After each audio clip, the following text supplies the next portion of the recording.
chapter.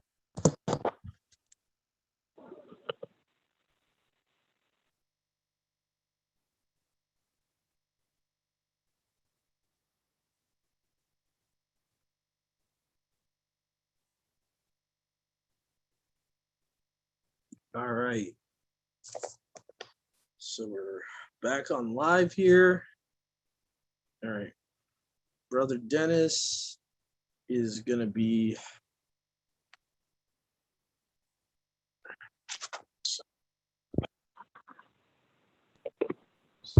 so Brother Dennis is going to be doing Romans 5 to 7, and then I'll be finishing it up in chapters 8 and 9. So, all right, we're on the cloud, we're live. All right, brother, whenever you're ready.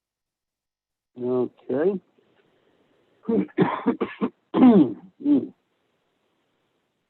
All right, chapter 5, Romans.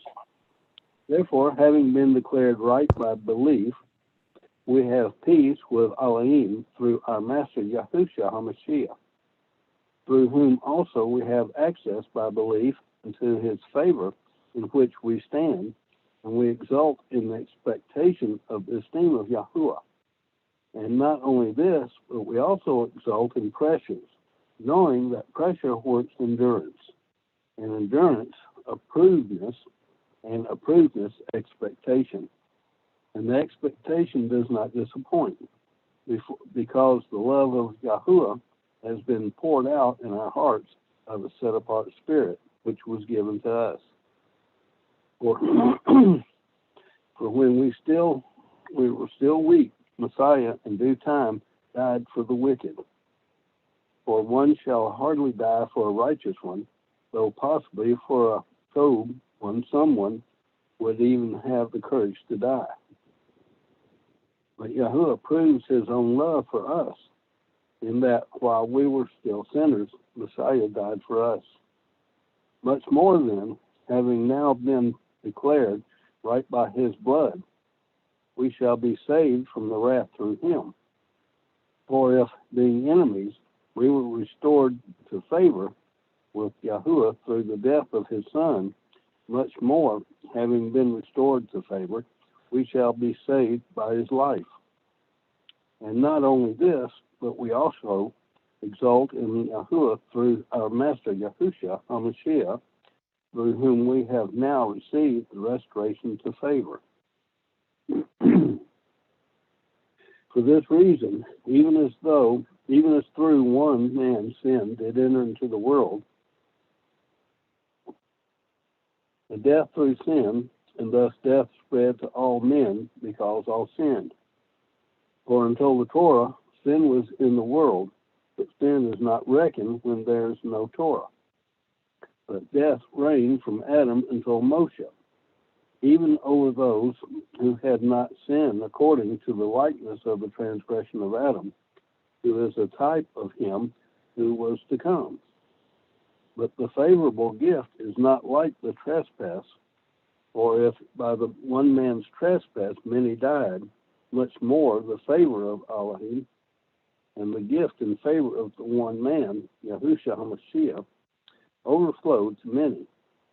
And the favorable gift is not as by one have sinned, having sinned, for indeed the judgment was of one to condemnation, but the favorable gift is of many trespasses unto righteousness.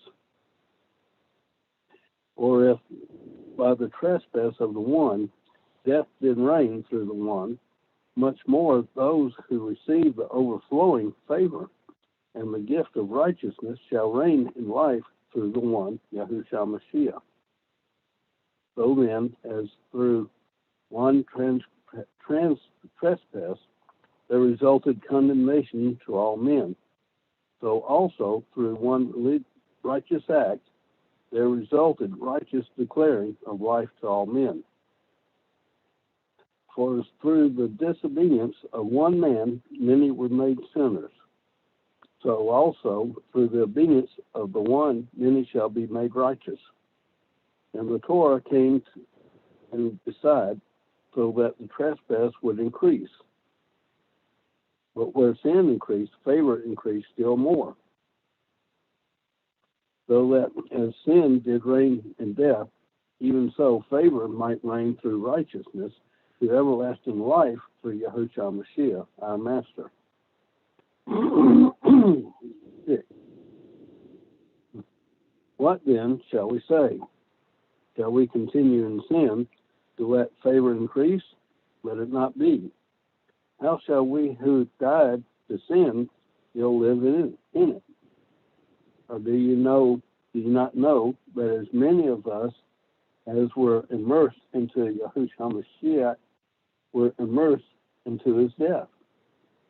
We were therefore buried with him through immersion into death, that as Mashiach was raised from the dead by the esteem of the Father, so also we should walk in newness of life.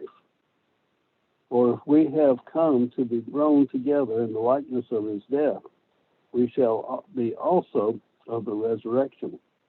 Knowing this, that our old man was impaled with him, so that the body of sin might be rendered powerless to serve sin no longer.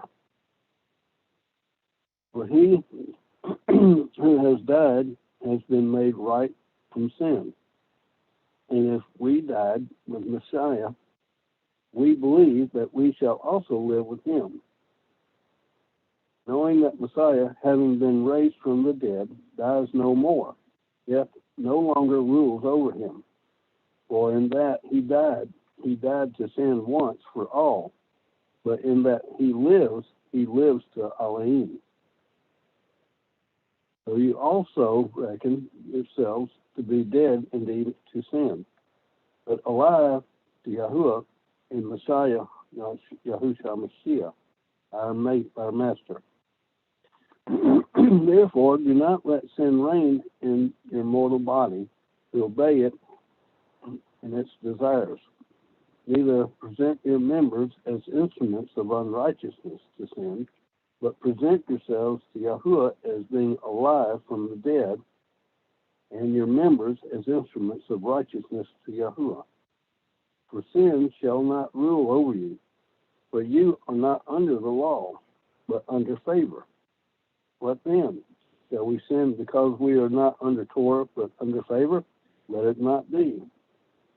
But do you not know that to whom you present yourselves servants for obedience, you are servants to the one whom you obey, whether of sin to death or of obedience to righteousness. But thanks to Yahuwah that you were servants of sin, yet you obeyed from the heart that form of teaching to which you were entrusted. And having been set free from sin, you became servants of righteousness. I speak as a man because of the weakness of your flesh. For even as you did present your members as servants of uncleanness and of lawlessness, resulting in lawlessness, so now present your members as servants of righteousness, resulting in set-apartness. For when you were servants of sin, you were free from righteousness. What fruit, therefore, were you having then, over which you are now ashamed? For the end thereof is death. But now, having been set free from sin, and having become servants of Yahuwah, you have your fruit resulting in set-apartness, and the end everlasting life.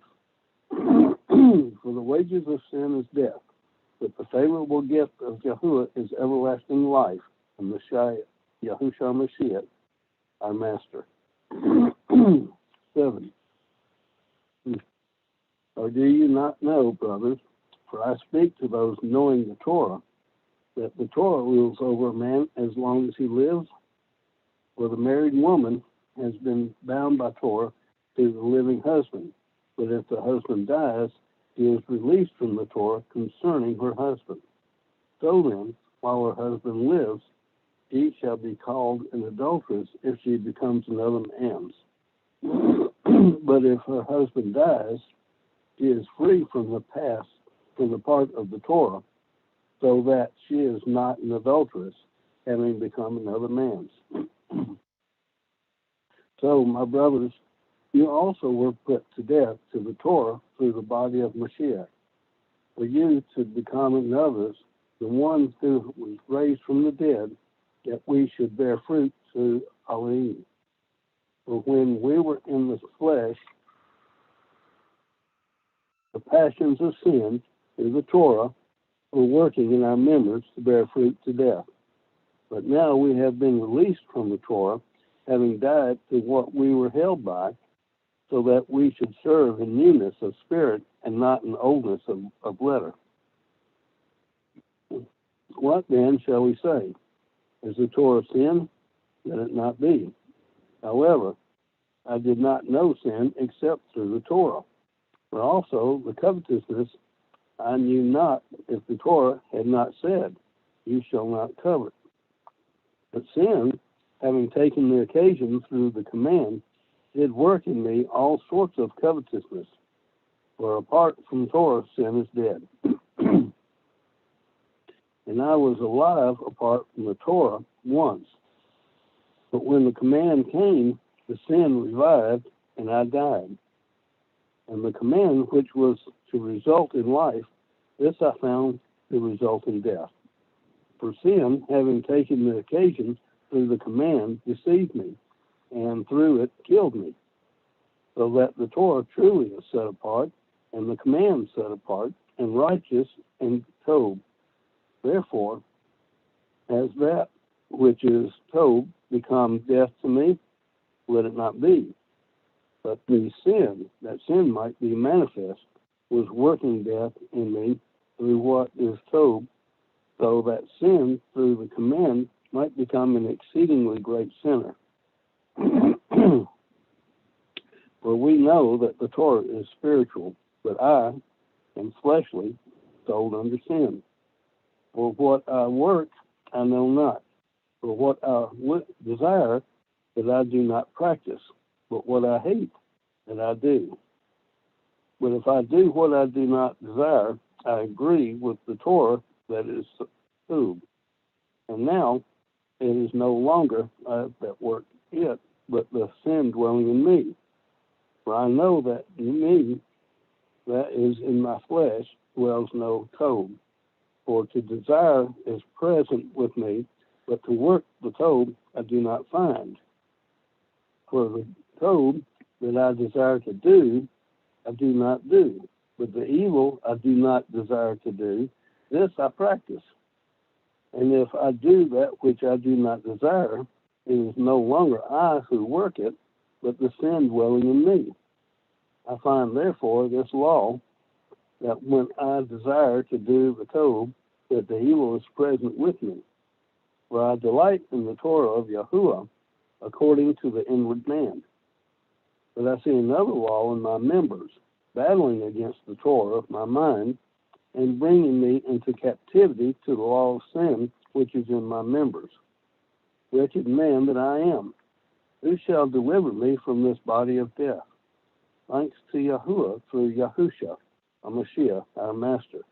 So then, that the mind I myself truly serve the Torah of Elohim, but with the flesh the law of sin. Is that it?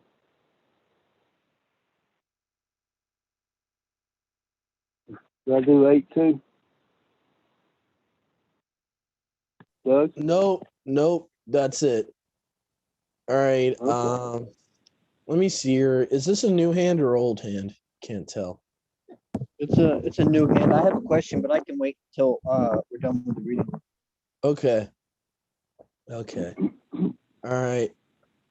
Okay, so thank you, Brother Dennis. You did a great job. I'll be finishing the Romans reading off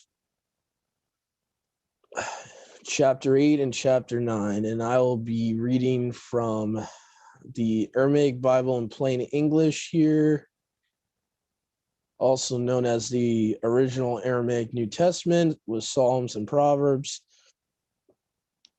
There is therefore no condemnation to those in Yahushua Messiah who do not walk in the flesh, For the law of the spirit of life, which is in Messiah Yahushua, has freed you from the law of sin and death.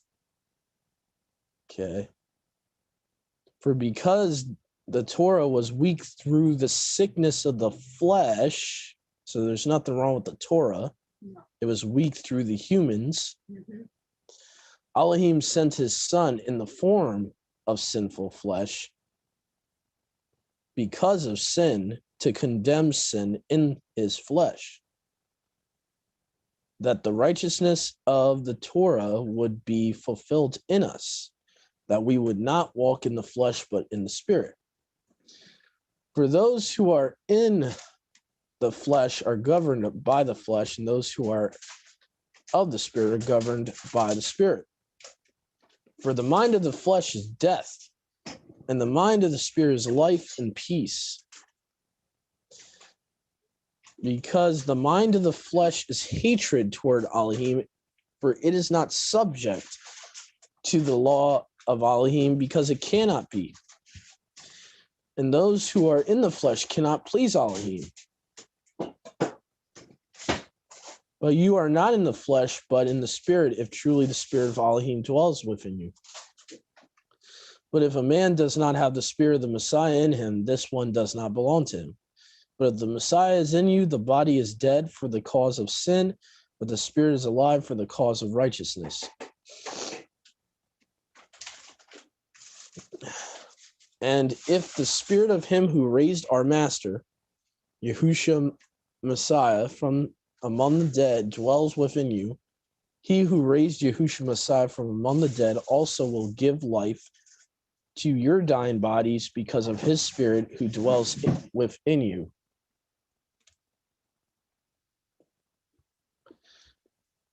Now, my brothers, we are indebted not to the flesh that we should walk in the flesh. For if you are living in the flesh, you are going to die. If you are putting to death the practices of the body, you are living. For those who are led by the spirit of Elohim, these are the sons of Elohim. For you have not received the spirit of bondage, again to fear, but you have received the spirit of the adoption of children, by whom we cry, Father, our Father, or you could say Abba, our Abba, whatever you prefer. And that spirit testifies to our spirit that we are sons of Elohim. If sons, then also heirs, heirs of Elohim and co-heirs with Yahushua the Messiah. For if we suffer with him, we shall be esteemed with him. For I give counsel that the sufferings of this time are not comparable to the esteem which is going to be revealed in us.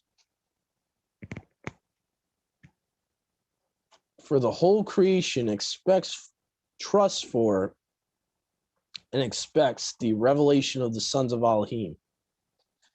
For the creation has been subjected to futility, not by its choice, but because of him who subjected it upon expectation.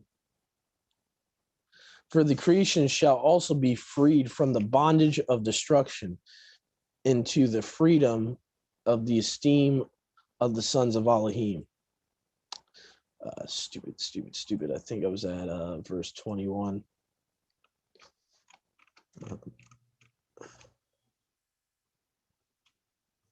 Yeah.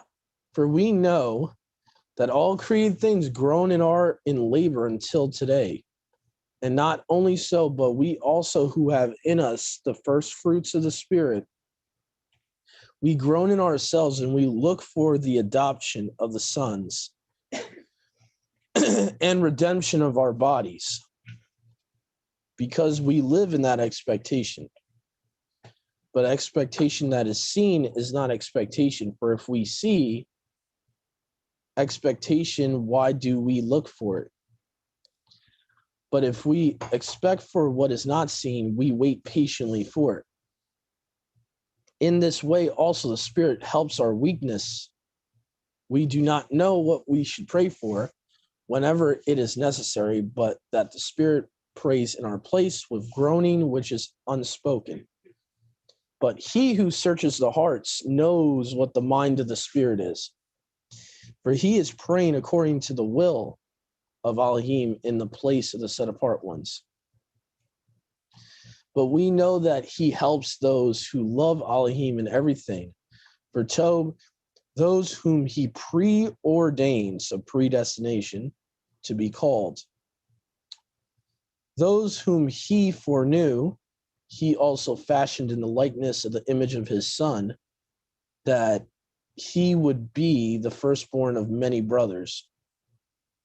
And those whom he prefashioned, he called, and those whom he called, he made righteous, and those whom he made righteous, he esteemed.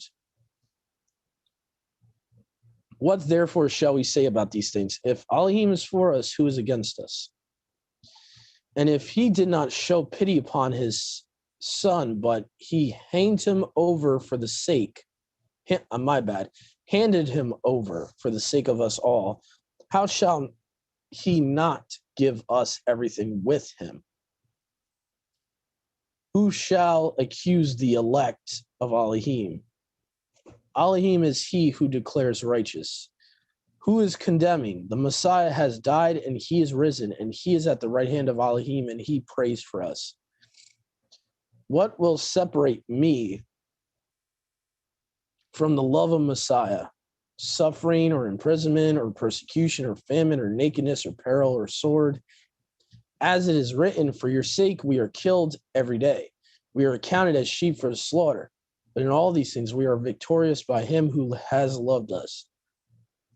For I am convinced that neither death, nor life, nor angels, nor authorities, nor powers, nor things present, nor things future, nor height, nor depth, nor any other created thing shall be able to sever me from the love of Elohim, which is in our Master Yahushua Messiah.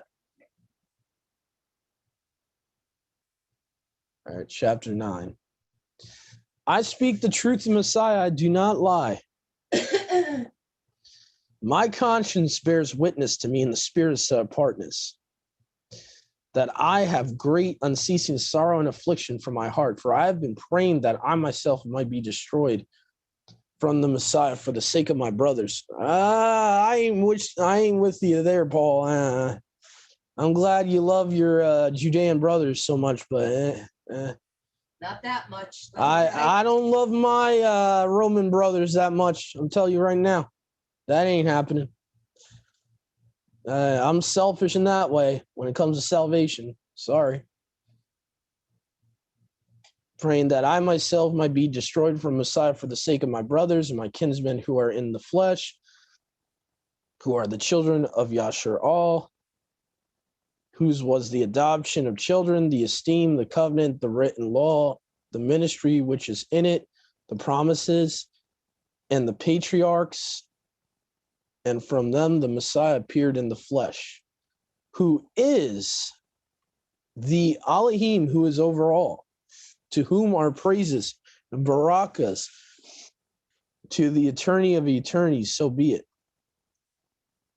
But it was not that the word of Elohim had failed, for they were not all Yashar'al who are Yashar'al. Neither because they are of the seed, his seed, are they all children of Abraham, because it was said, in Isaac your seed shall be called. But this is not because the children of the flesh are the children of Elohim, but the children of the promise are accounted for the seed. For the promise is this word, at this time I will come and Sarah will have a son.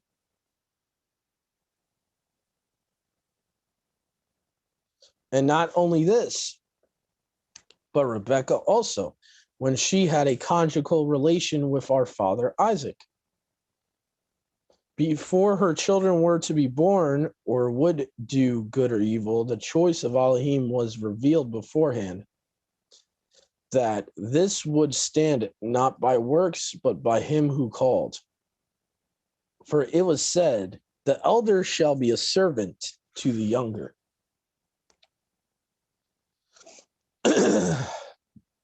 As it is written, I have loved Jacob and I have hated Esau. What shall we say there? Therefore, is there evil with Elohim? Elohim forbid. Behold, he said also to Masha, I shall show love on whomever I love, and I shall take pity on whoever I pity. Therefore, it is not by means of him who wills, neither by means of him who runs, but in the hand of Elohim the merciful. For he said in the scriptures to Pharaoh, for this I have raised you up, that I may show my power with you, and that my name may be declared in the whole earth. So then he shows compassion on whoever he will, and whoever he will, he hardens. Doubtless you will say, why does he find fault? For who stands against his will? Therefore, who are you, O son of man, that you give a rebuttal to Elohim? Does the thing formed say to the one who formed it, why have you made me this way? I guess Paul read the book of Job. You know, he might have learned a little bit from there. Or is not a potter authorized over the clay to make some formed things from it, one vessel for honor and one for dishonor? But if Elohim was willing to show his wrath and reveal his power, bring wrath with a multitude of patience against vessels of wrath that were perfected for destruction, and his love overflowed on the vessels of compassion that were prepared by Elohim for esteem. For we are called not only from the Judeans, but also from the Gentiles. Just as it says, also in Hosea, I shall call those who were not my people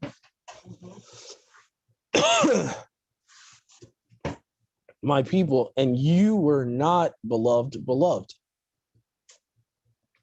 For it shall be in the place where they were called not my people, there they shall be called children of the living Elohim.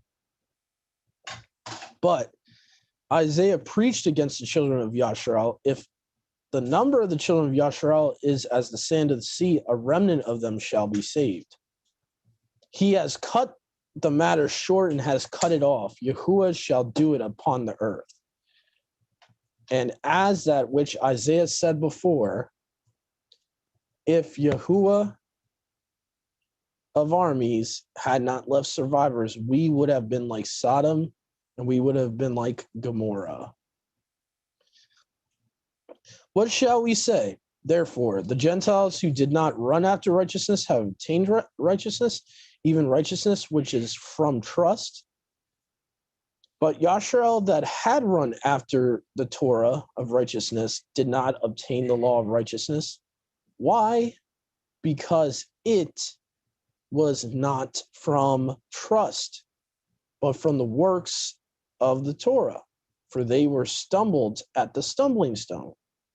As is said, behold, I have laid down in Zion a stumbling stone, a stone of offense, and whoever will believe in him will not be disappointed. It actually, the original would say, they will not be put to shame. And that's word for word in the Septuagint. They shall not be put to shame. So that's the end of our Romans study. Go ahead, brother Joshua. Go ahead. So a guy made a mention of a couple scriptures, and I didn't quite know how to answer. Maybe you can help me with that. When it talks about when Paul talks about, let me go to it. I think it was in Romans 7. Mm-hmm. Romans Mm-hmm. 7. Hold on.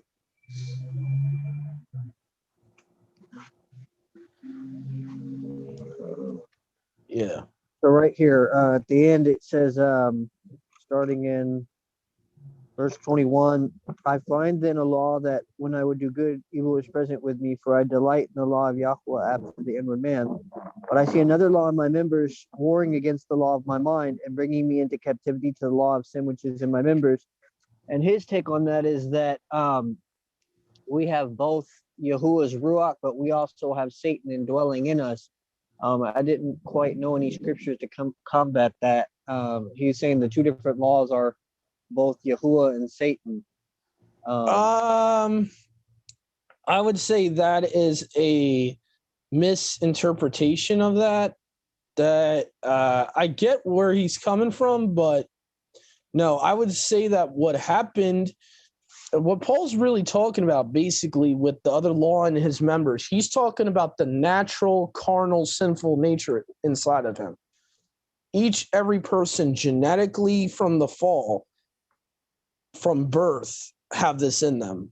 They have a natural inclination, even as a child, to rebel against your parents. It's natural. It's like it's your carnal human nature. And that's the evil law inside us physically that wars against the law of our minds.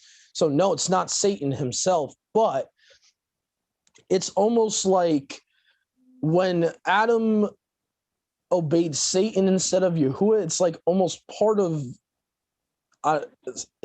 his character kind of transferred. It's kind of like our sinful flesh has the same type of character as Satan, like rebellion, pride.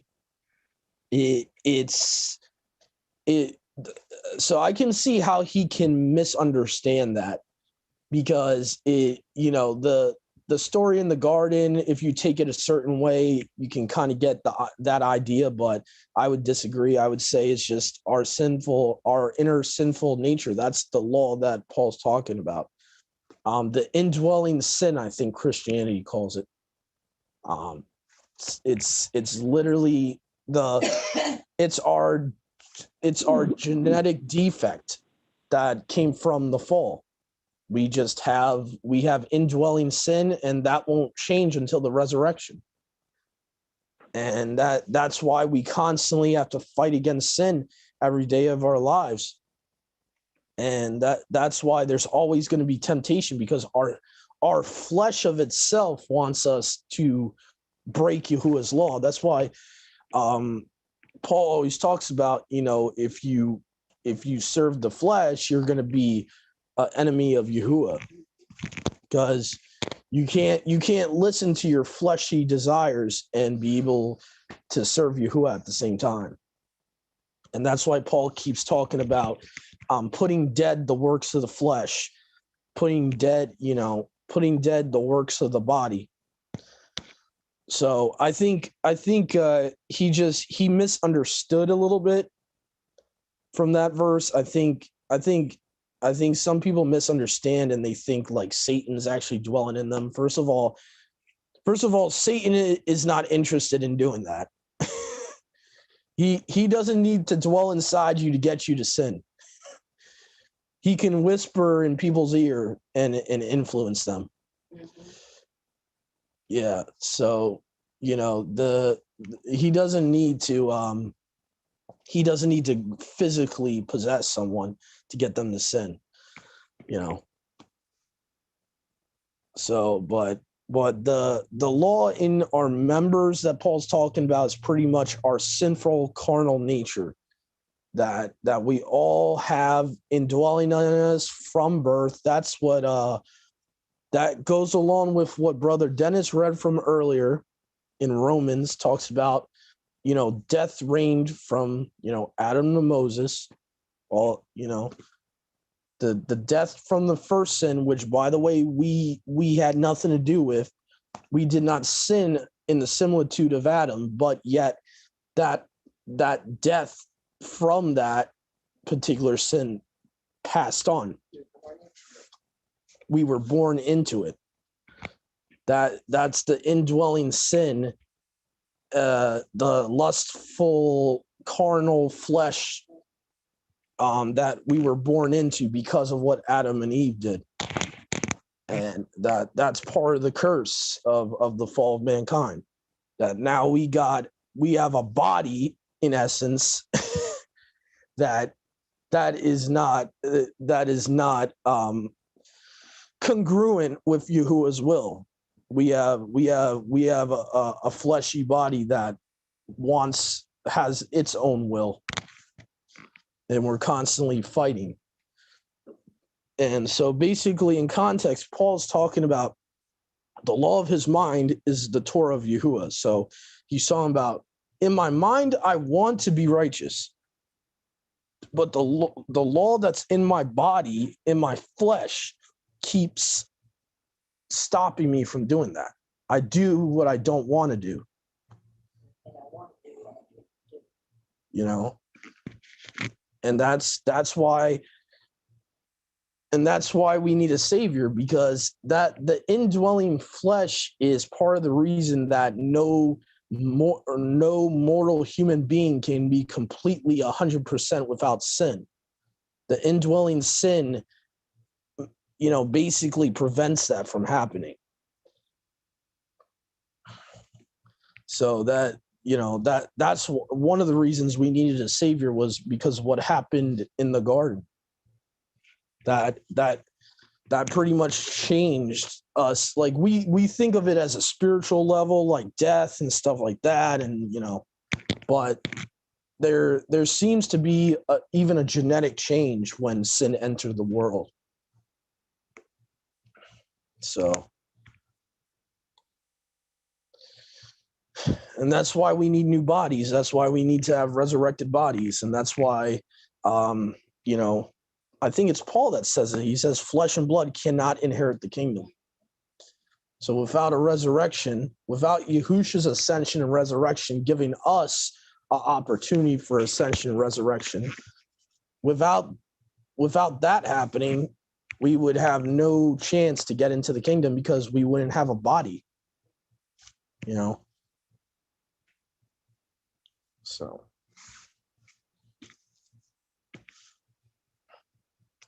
But yeah.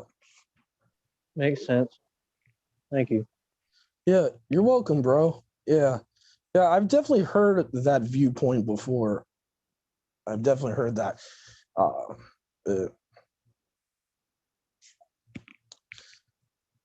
But yeah. He definitely influences us too. I mean, I'm not taking that out of the equation either. He definitely whispers in our ears and tries to get us to do certain things. Shoot, even worldly people understand that. Yeah. I remember, rest in peace to the guy, DMX, who just passed away. I remember when it seemed like he was going towards Yahuwah and Yahusha, he made a song.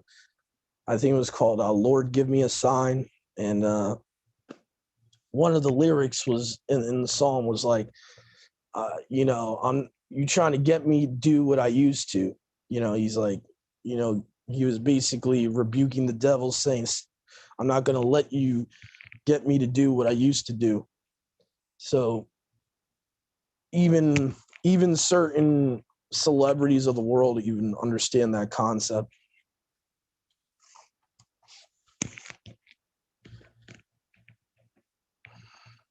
But yeah. I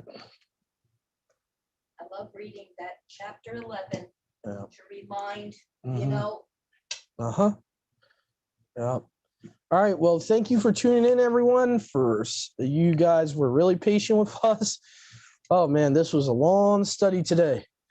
But it was really edifying. I hope it was edifying for those watching and listening in on YouTube, and we'll probably, whoever I have on me, we will see this later on. So have a great rest of your Sabbath. For those that have a different time zone, and Shabbat Shalom, Lila Tov. Shabbat Shalom.